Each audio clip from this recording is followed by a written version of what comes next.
Hello and welcome back. Today, I want to talk to you about something very close to my heart, that is, the importance of selfless service.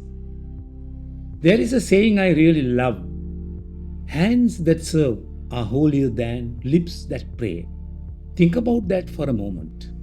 When we serve without expecting anything in return, it not only helps others, but it also makes us healthier, calmer, and genuinely happier. Science even tells us that helping others reduces stress and boosts self esteem. And spiritually, selfless seva is said to guide us toward moksha or liberation. Let me share a story with you that beautifully brings this to life. There was once a doctor living deep in the wilds of Africa. He wasn't religious, he didn't pray, he didn't follow rituals, but he dedicated his entire life to treating the sick and easing their suffering. One day, when he himself was very ill, he heard that a villager was gravely sick and unable to move. Despite his own weakness, he asked his neighbors to take him to that person's home.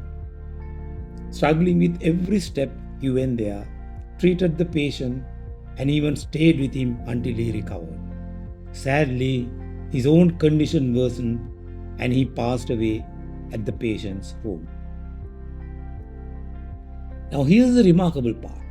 When the doctor's soul reached the gates of heaven, there was a great being guarding the entrance.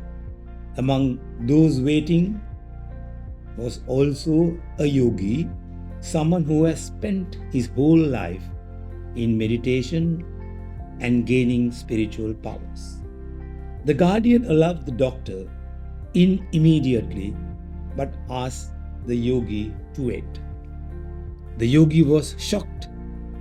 He said, "How is this fair? I have meditated for years, practiced yoga, and devoted myself to spiritual growth. Why should I wait while this atheist doctor is allowed in at once?"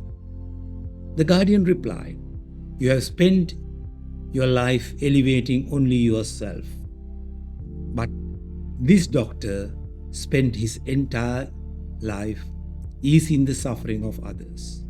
That is why his place in heaven is assured." Isn't that powerful? This story shows us that real spirituality isn't just about meditation, rituals, or prayer. It's about service. Serving without expectation is the highest form of worship. So here's my message for you today. Find little ways to serve.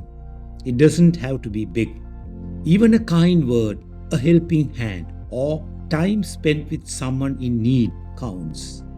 Do it not for recognition or reward, but simply because it's the right thing to do.